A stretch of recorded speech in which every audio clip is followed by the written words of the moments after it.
राधे राधे दोस्तों, आप सभी का हमारे आदि पूजा भक्ति चैनल में बहुत बहुत स्वागत है।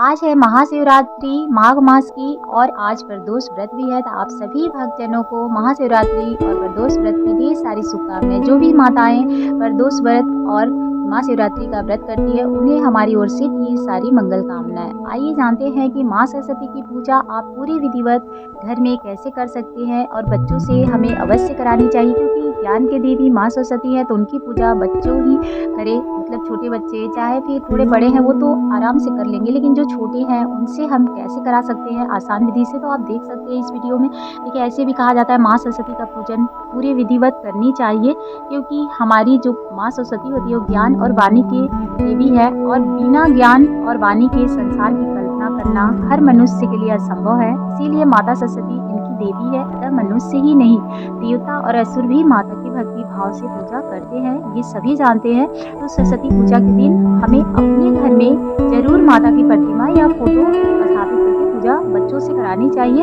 आप भी कर सकते हैं, अगर मान लीजिए बच्चे बाहर रहते हैं या दूर रहते हैं तो आप भी कर सकते हैं, कोई दिक्कत नहीं है। क्योंकि देखिए, ज्ञान तो सभी मनुष्य को चाहिए। असुर तक माँ की पूजा करते हैं तो हम मनुष्य हैं, हमारा तो कर्तव्य बनता है कि हम माँ सरस्वती का विधिवत पूजा करें, क्योंकि माना जाता है कि आज के दिन ही हम मनुष्य को शब्द का, हमारे झोली में माँ सरस्वती का ज्ञान का शब्द हासिल हुआ था। तो इसीलिए आज के दिन बसंत पंचमी की पूजा की जाती है, क्योंकि माघ मास के शुक्ल पक्ष में बसंत पंचमी की पूजा होती है। और इस साल ये जो पूजा है वो आपको भी पता है कि 3 फरवरी को पड़ रही है 2025 में। बहुत लोग 2 फरवरी को भी मना रहे हैं। आपके क्षेत्र में जिस दिन भी मनाया जाए आप मना सकते हैं। तो जब भी मनाएं तो आप विधिवत माँ की पूजा कर सकते हैं, क्योंकि ज्ञान की देवी माँ सरस्वती की पूजा हर मनुष्य को करनी चाहिए।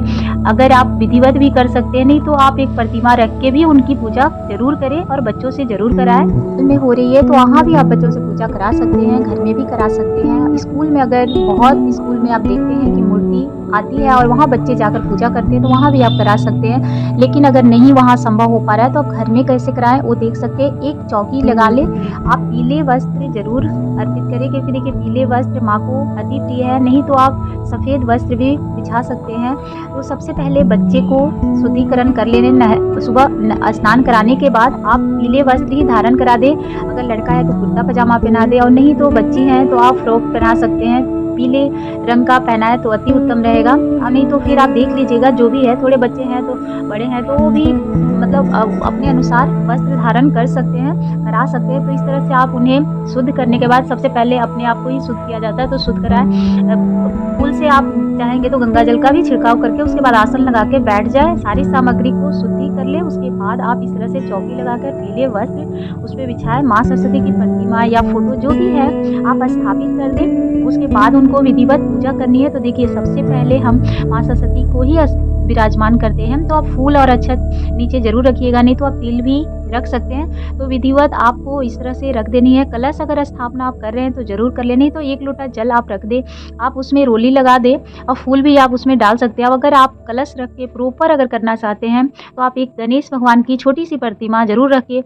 गणेश भगवान की भी पूजा करना है, रोली कुमकुम सिंदूर जरूर लगा दे, फूल चढ़ा दे, उन्हें जनेऊ और वस्त्र भी चढ़ा सकते हैं। आप नवग्रह की भी पूजा जो होती है वो विधिवत आप जरूर कर सकते हैं, लेकिन बच्चे बहुत छोटे हैं, इतना देर वो नहीं बैठ पाते हैं, तो उनके लिए आप सिर्फ माँ सरस्वती की प्रतिमा को रख के स्थापित करके भी इस विधि से भी पूजा करा सकते हैं। नहीं तो देखिए, अगर बच्चे बैठ के अच्छे से पूजा कर सकते हैं तो आप पूरी तरह से विधिवत करा सकते हैं। मंत्रों का उच्चारण अगर बच्चे का आता है बच्चों को तो आप उनसे मंत्रों का उच्चारण भी करा सकते हैं। नहीं तो फिर आप चालीसा का पाठ खुद ही कर ले, उसके बाद आरती कर ले, इस तरह से भी पूजा की जा सकती है।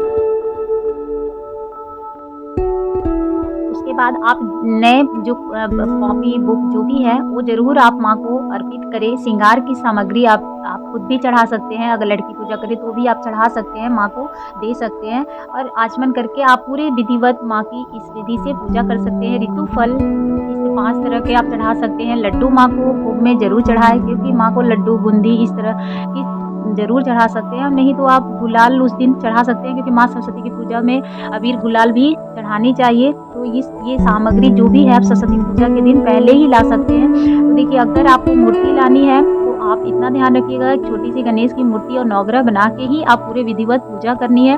पहले अपने आचमन करके स्थान ग्रहण करने के बाद ही आपको पूजा करनी है। और आपको सामग्री में क्या-क्या चाहिए वो मैं बता देती हूँ। तो एक तो पीला वस्त्र चाहिए, चौकी सभी के घर में होती है, और उसके बाद फिर एक गणेश की छोटी सी मूर्ति चाहिए। नवग्रह तो आप इससे भी बना सकते हैं, मान लीजिए आपके पास सुपारी होगा, सुपारी से भी बना सकते हैं। रोली, कुमकुम, सिंदूर, अबीर, गुलाल, उसके बाद ऋतु फल। लेकिन उस दिन बैर ज़रूर माँ को अर्पित करें, गाजर भी चढ़ा सकते हैं आप, शंखालू चढ़ाना चाहिए, बूंदी या मोती के लड्डू भी आप ज़रूर चढ़ाएँ। तो या ये सारी सामग्री आप ला सकते हैं। माँ का श्रृंगार का सामान, एक नया कॉपी, कलम भी आप ला सकते हैं। और जो भी बच्चे का सब्जेक्ट बहुत ज़्यादा हार्ड लगता है, वो ज़रूर किताब को भी आप वहाँ पे रख सकते हैं। जो भी पुस्तक है वो रख सकते हैं, क्योंकि पूरे दिन माँ के सामने ही रहने दें, उनसे प्रार्थना करनी है पूजा करने के बाद। जे आपको जिस सब्जेक्ट में सबसे ज़्यादा हार्ड लग रही है, तो माँ सरस्वती से प्रार्थना करेंगे तो माँ ज़रूर कृपा करेंगी। लेकिन उस दिन बच्चों को पढ़ने के लिए ना बोले, उतना ना डाँटे। तो अगर बहुत ज़्यादा दिक्कत है तो बच्चे पढ़ सकते हैं। मान लीजिए एग्ज़ाम चल रहा है, तो बच्चे को तो आप नहीं रोक सकते हैं ना, तो पढ़ सकते हैं। नहीं तो चाहेंगे तो पूरे दिन उस दिन आप नहीं भी पढ़ सकते हैं, पंडाल में घूम सकते हैं, आशीर्वाद ले सकते हैं।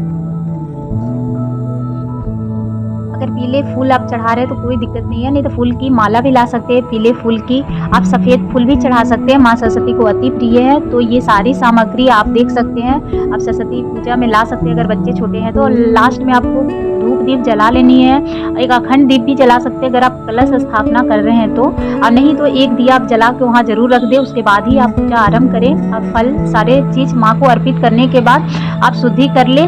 उसके बाद आप धूप दीप दिखा दें, आरती कर लें। आप चाहेंगे तो चालीसा का पाठ कर सकते हैं, लेकिन चालीसा का पाठ करनी चाहिए। अगर नहीं कर सकते तो आरती ज़रूर करें। अगर माँ सरस्वती का मंत्र का उच्चारण करना चाहते हैं वो भी कर सकते हैं। और इस विधि से आपको पूजा कर लेनी है। फिर आप कुछ देर बाद आपको वहाँ से प्रसाद उठा सकते हैं, प्रणाम करने के बाद अपने घर में, और बाद में उठा के बच्चों को बोले सभी में बाँट सकते हैं। लेकिन जब इस विधि से बच्चे पूजा कर ले तो आप चौकी को शाम तक रहने दें, दिया को जलने दें। फिर शाम में चाहेंगे तो बच्चे संध्या के समय भी माँ सरस्वती की आरती विधिवत कर सकते हैं। तो सुबह से लेकर शाम तक माँ सरस्वती की पूजा पूरे विधिवत अपने बच्चों से इस विधि से करा सकते हैं। अगर आपको हमारी जानकारी अच्छी लगी हो तो एक लाइक एंड सब्सक्राइब जरूर करिएगा। धन्यवाद। जय माता दी। आप सभी का दिन मंगलमय हो।